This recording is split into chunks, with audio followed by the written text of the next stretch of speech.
r squared plus b squared over 4 cosine theta, this is the real part, minus br cosine phi, this is still the real part. So this is the real, I'll call it large R. The imaginary is r squared minus b squared over 4, here is I, sine theta. So this is the imaginary part. So I will multiply up and down by r minus II over r minus II, right? To create the real downstairs. So this is qb squared over 4 d phi 2 pi e to the negative I theta 2I sine phi, real minus I imaginary. Down it immediately became without any computation, real squared plus imaginary squared, right? Because you multiply by the conjugate. Any question? Any question, please? I'm just doing algebra, but I want to do it in detail, not to skip any step in the middle. But if you have any question, please feel free to stop me. Any question? Okay, so I need the imaginary part. This is my v theta. Because that I have I here. So v theta is negative the imaginary part, so it's negative qb squared over 4 d phi, and I have 2 goes with the 2, so this is phi downstairs, sine phi, and we have d phi here. And I need the imaginary part. Remember, I have I, so the imaginary part is actually r, which is function of theta and phi, divided by r squared plus I squared. Okay, so I got the v theta, but remember, this was the v theta due to a pair at this point and that point. So I need to integrate all over the circle from 0 to pi, and I'm done. So this is the integral from 0 to pi. I'm integrating over the phi, and I'm getting the angle at, getting this at an angle theta. Okay? Any question, please? Any question? So this is at any, actually it's not at theta, it's at any r and theta, right? On the cylinder, r goes to b over 2. So this r goes to what? Substitute here b over 2. So this is b squared over 4. Right? Where is, oh, this should be like this. So this is b over 2, so the r squared will be b squared over 4. You add, you get something cosine theta, and the same thing here.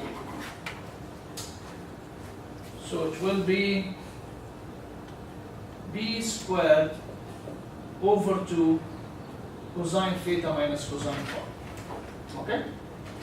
And what about I? This is very clear. If r goes to b over 2, this goes to 0. Okay? So if you look at this expression here, I goes to 0, you have r over r squared, so we will get 1 over r. And on the cylinder,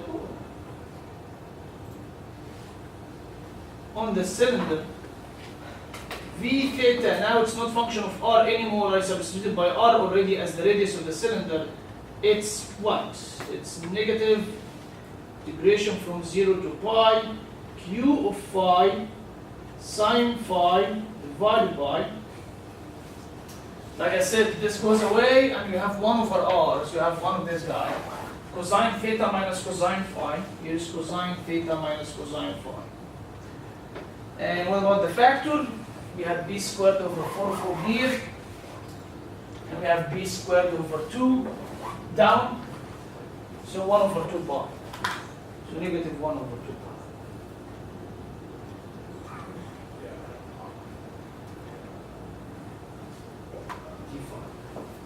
Any question? Yes, Anshul? What happened to e to the minus I theta? Yeah, so your complex velocity is e negative I theta times this guy. This is the definition of it. So whatever you have, write it as e negative I theta times something. And then if you get the imaginary of this thing, without the e negative I theta, this is the v tangential. That's what it is. Any question? Okay, so we were looking for the tangential velocity, we got it. But we got it in terms of what? We got it in terms of what? Come on, we got it in terms of what? P. What is it? It's Q, not P. Yeah, right? You mean this thing, right? The thing inside the bracket. Yeah. This is an integral over phi between limits, so phi will go away, right? And what you get, it will be a function of theta, that's fine, but still, you got it in terms of the source distribution over the cylinder. I want to stress this stuff because, this is very straightforward, it's very easy. But we need to go into this detail because one of the main benefits of this course is to develop your own model. So you need to know how we model things, and how to approach this thing. We will do it many times. We'll do Theodorsen non-circulatory, circulatory, then we'll do von Karman and series, we'll do Schwarz and Sohn, we'll do it many times. We need to be solid in this, so that by the end of the course, if you are asked to develop your own model, you can do this thing in your own, okay? So we got the tangential velocity. Remember these relations which we developed here up to this point were general. And you can get your lift in terms of phi, but phi needs the tangential velocity. This is for any problem in fluid mechanics, okay, in our potential flow aerodynamics. Okay, so we need the tangential velocity for this particular problem. We said, okay, we're going to solve it by assuming some source distribution. And we managed to get the tangential velocity v theta in terms of this source distribution q. This is what we got here, okay? How to proceed further, how to get this q. I want to solve for this q. This q is the unknown source distribution that you yourself introduced in the problem. So how are we going to get it? How we should get it? With the boundary condition? Exactly, the no penetration. Whenever you assume a distribution within this framework, that course, you get it from the no penetration boundary condition. Okay, and no penetration boundary condition is what? Is V normal? Is 0 if the plate is stationary. If the plate is not stationary, then this means that on the plate, V on the plate is simply V of the motion. This is the normal, right? Alternatively, or equivalently, we have V radial on the cylinder domain is also V radial of the motion, right? V radial motion. Because this is the velocity in the y direction normal to the plate. Here this is the velocity in the radial direction normal to the cylinder. So they should match the cylinder motion. This should match the plate motion. You need to use one of these. And remember, we have a relation between the two, right? We have a relation between the two. We know that on the plate, it's VR on the cylinder divided by 2 sine theta, correct? Okay, so let's see our problem here. So we have this guy. Here is the half chord. So this is x, this is y on the plate. And this distance is AB. You know, B is the half chord. So this is the hinge point about which the plate will rotate. We put it on a distance, some distance, say x naught or whatever. Theodorsen called it AB, a fraction of B. Okay? So here we have alpha, and alpha positive in this direction. You can even do it like this. This is alpha, okay? But you know the motion is about this point. H, the up and down motion, the vertical oscillation, positive downward, and in this point the plate is moving horizontally with a speed u, okay?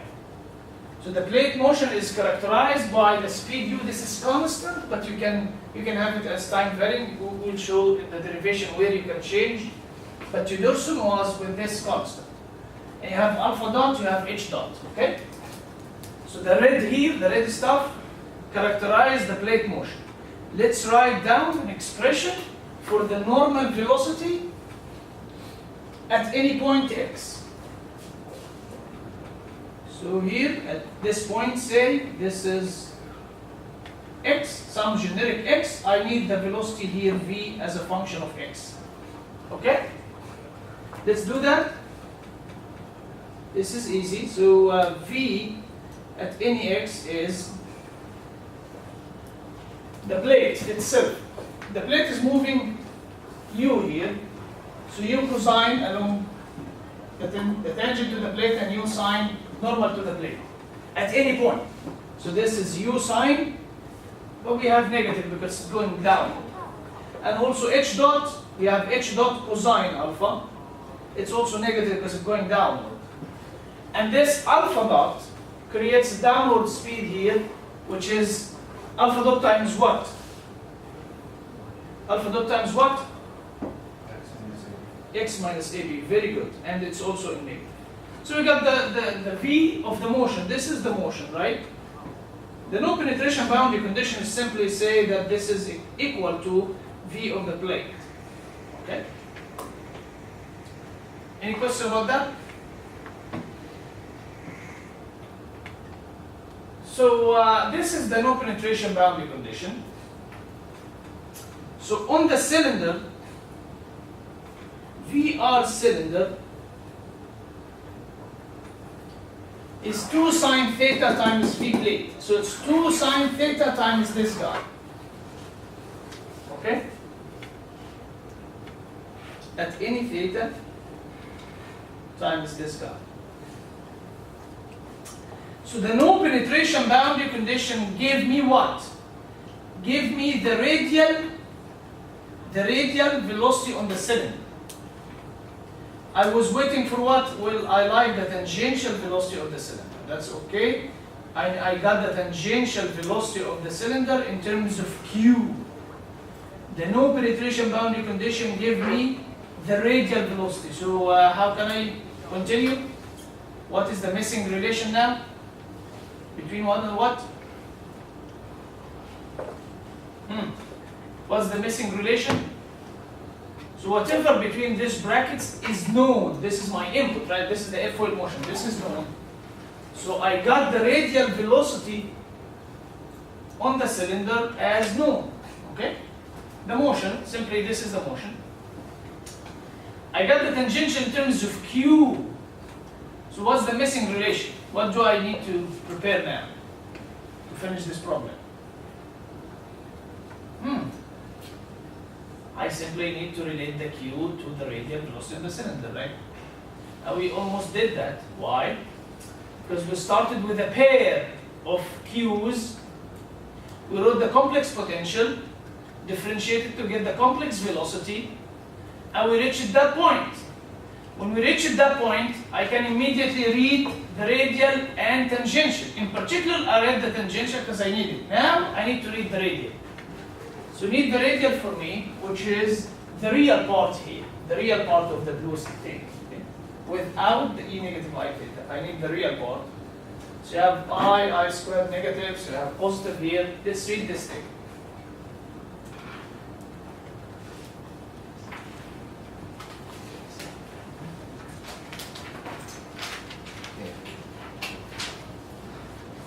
Can we copy it? Let's see. No, it's hard to copy things here. No. That's okay.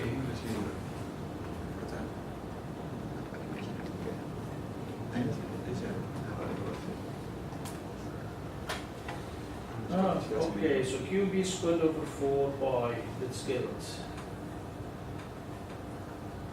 I'll write it here. W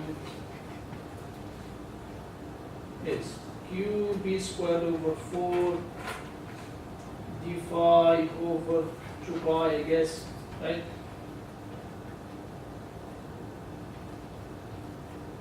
I theta, and here we have what, 2I sine phi, I guess,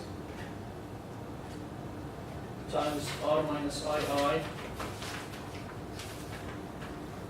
over R squared plus I squared. I guess this is the result, right? Yes, just let's write R and I together, where this R is R squared plus B squared over 4 cosine theta minus RB cosine phi. I is R squared minus B squared over 4 sine theta. Let's make sure. Yeah, okay. Very good. So this is W bar at any R and theta. So in particular, I will get the radial velocity at any R and theta is QB squared over 4. We have pi here. We have sine phi, d phi, and we have I.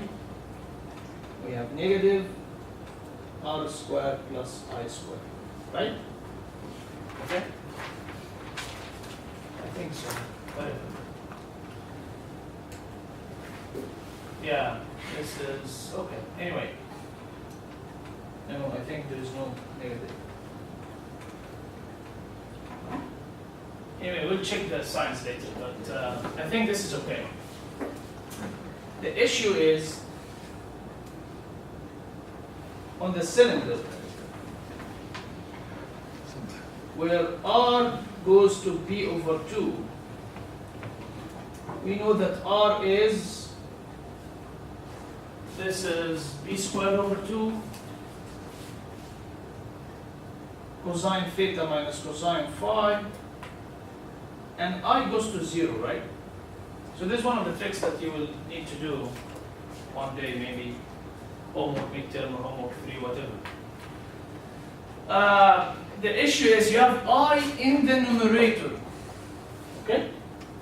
So if we just substitute little r equals b over 2, you will get 0. Radial velocity everywhere. Of course, this is not, it's not actually expected because you have source distribution giving you radial velocity. How come the radial velocity is 0 and you have source distribution? This doesn't make sense. Unless the source distribution is 0 itself.